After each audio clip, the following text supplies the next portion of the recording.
सतगुरु के नूरी स्वरूप के दर्शन क्या बिना भजन अभ्यास में बैठे भी हो सकते हैं?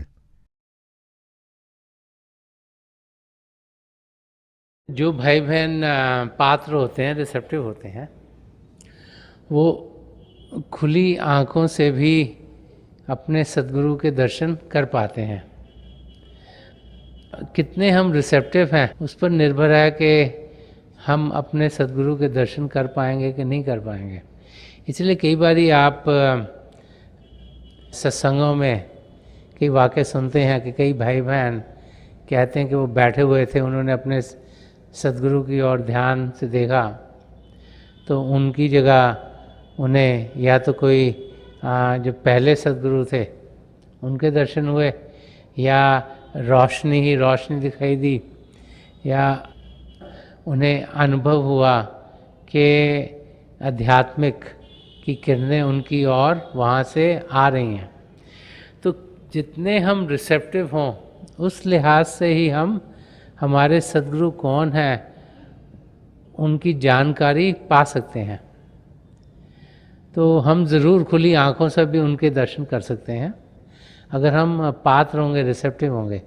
और उसके लिए सद्गुरु का हमारे अंदर होना, उसके लिए रोज़ाना बाकायदगी से अभ्यास करना, ये सब बहुत ही ज़रूरी है। जब ये होंगे तो फिर हम उन्हें ज़रूर उनके दर्शन कर पाएंगे।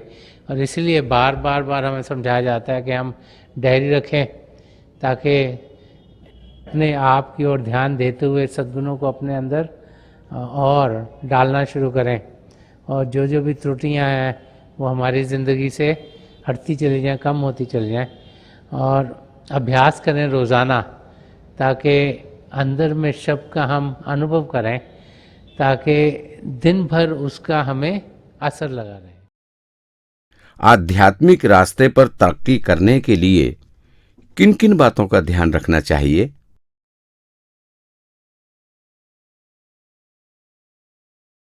जब हम अभ्यास करते हैं तो कई भाई बहन होते हैं जिनके शरीर में कुछ हलचल होनी शुरू हो जाती है।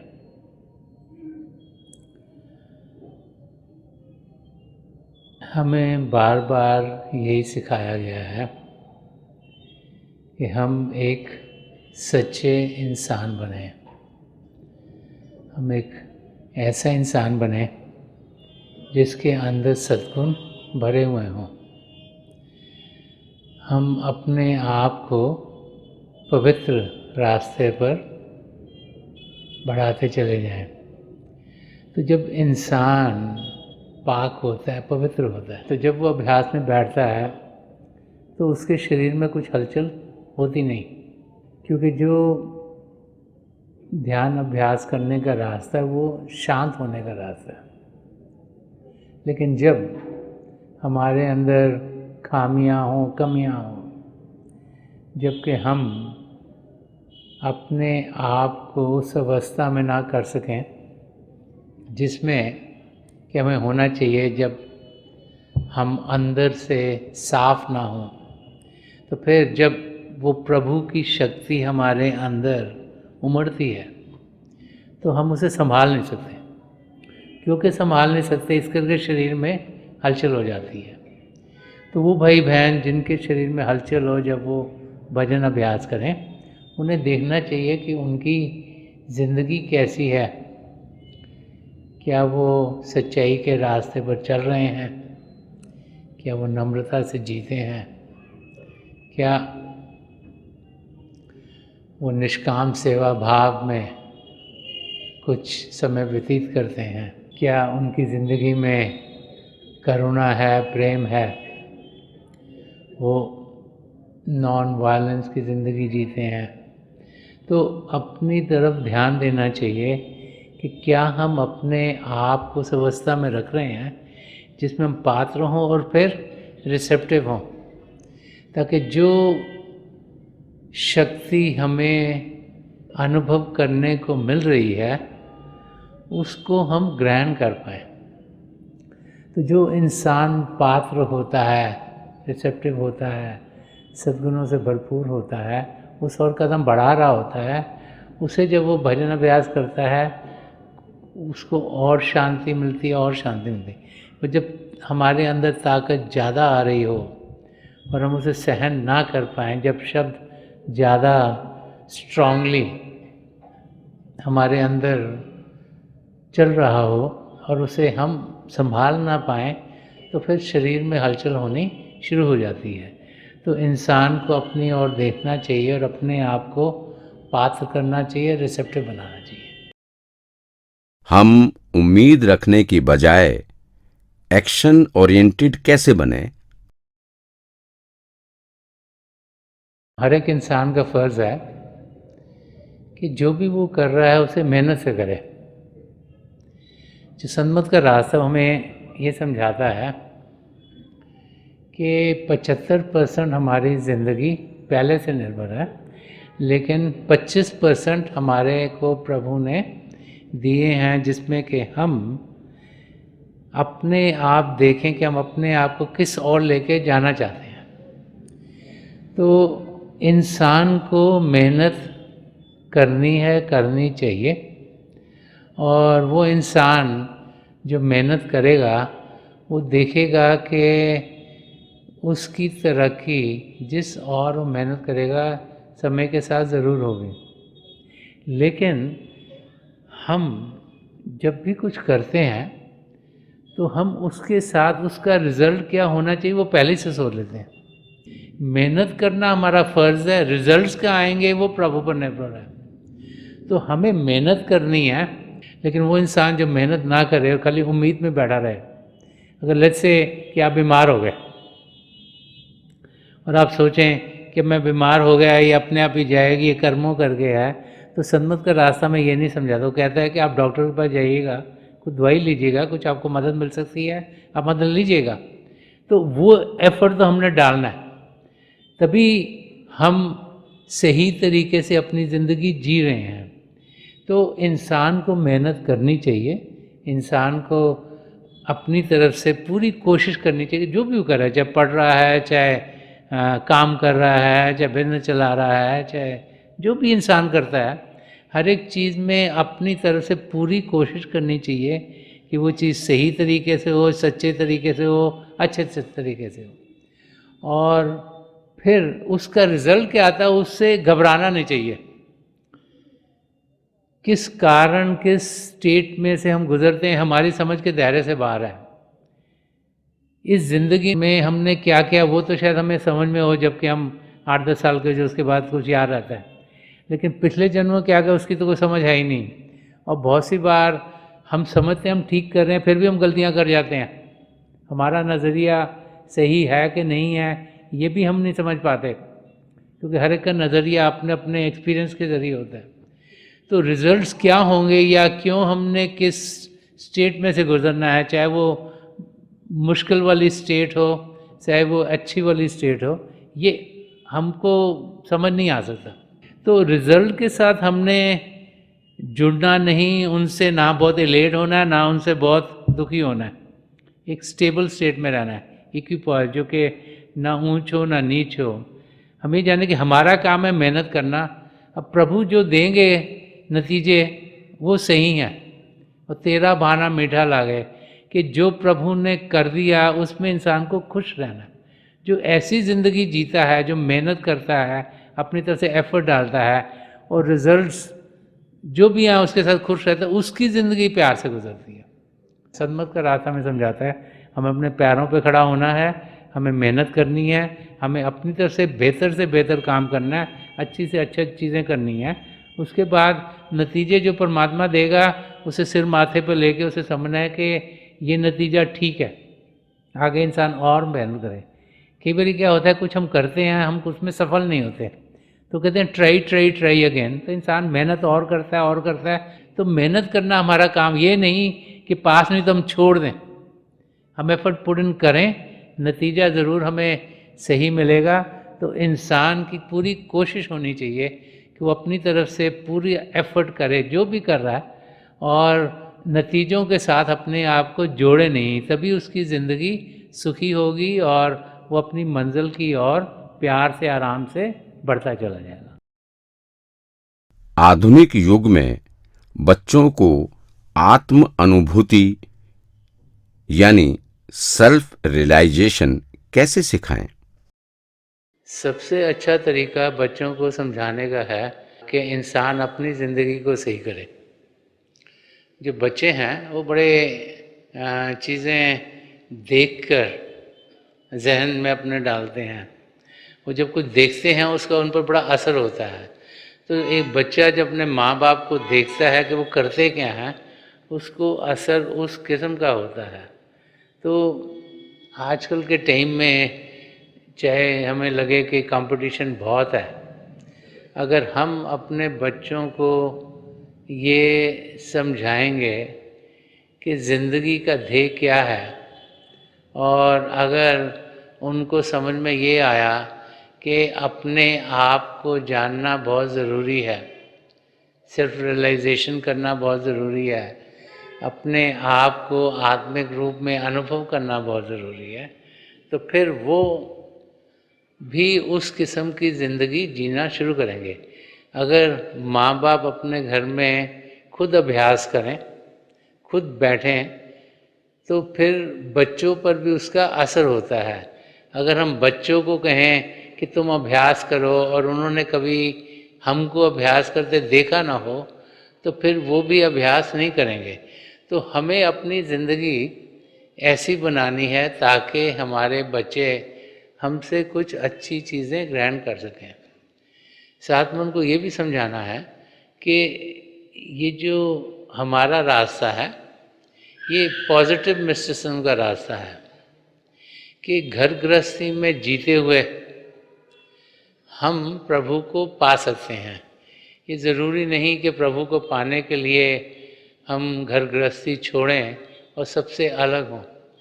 तो अपनी ज़िंदगी जीते हुए अपने पैरों पे खड़े होकर अपनी कमाई एक ऑनेस्ट वे से करते हुए जब हम अपनी ज़िंदगी जीते हैं, तो फिर बच्चों पर भी उस किस्म का असर पड़ता है।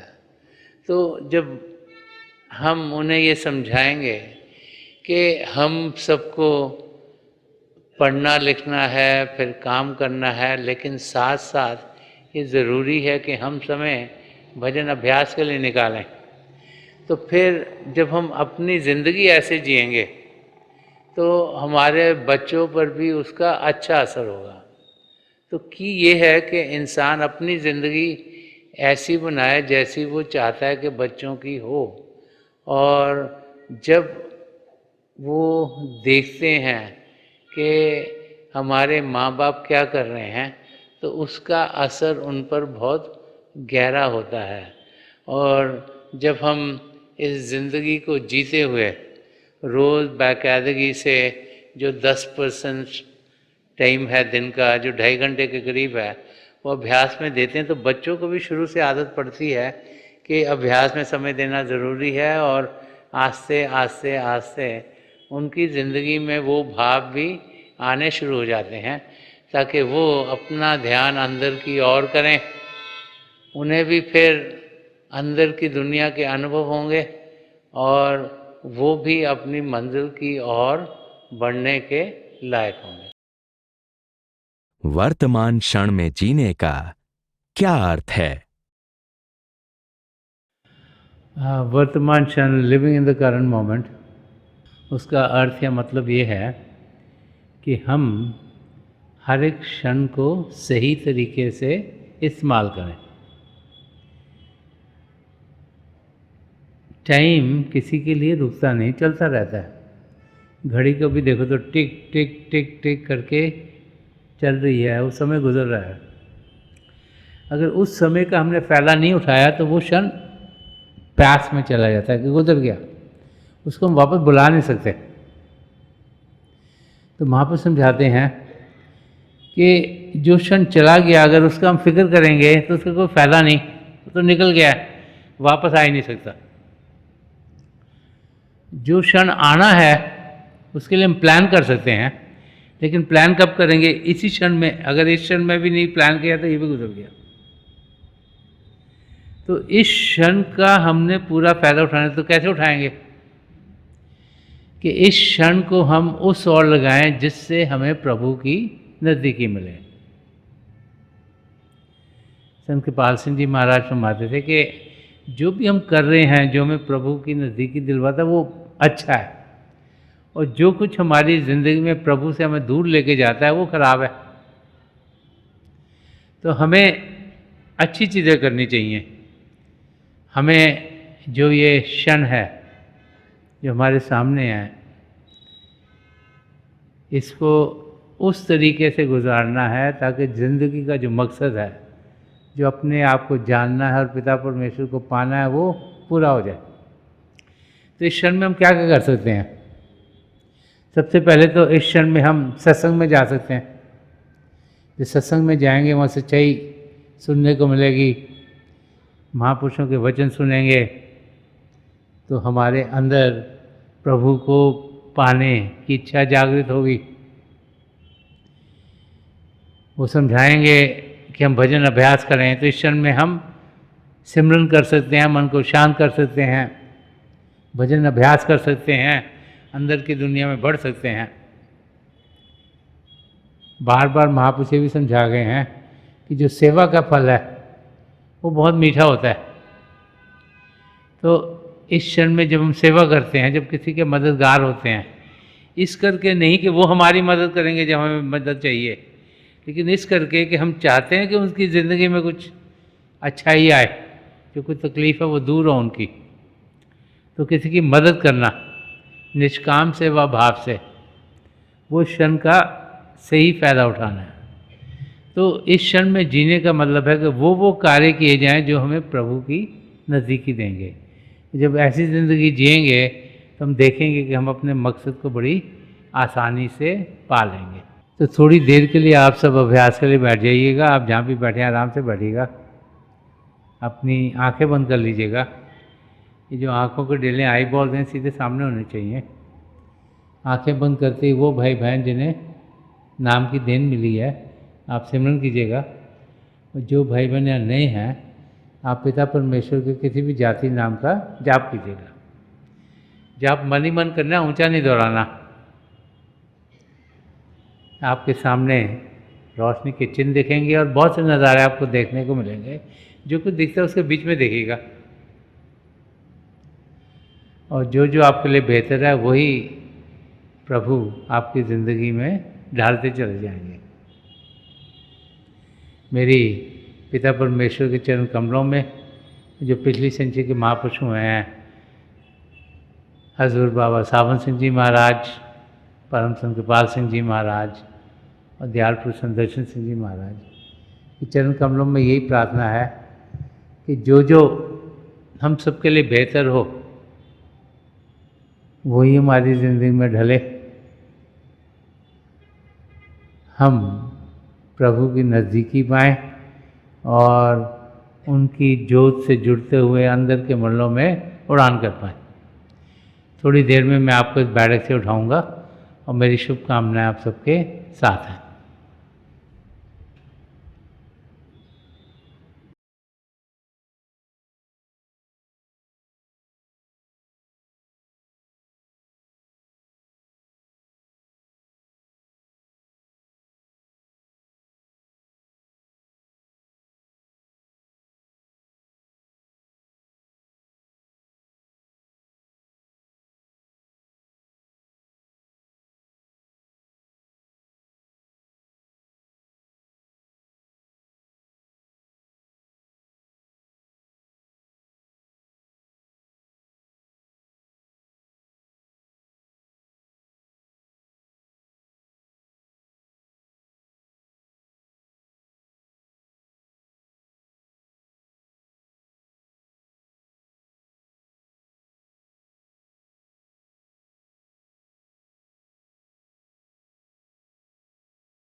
छोड़ दीजिए जी, प्लीज़ लीव ऑफ।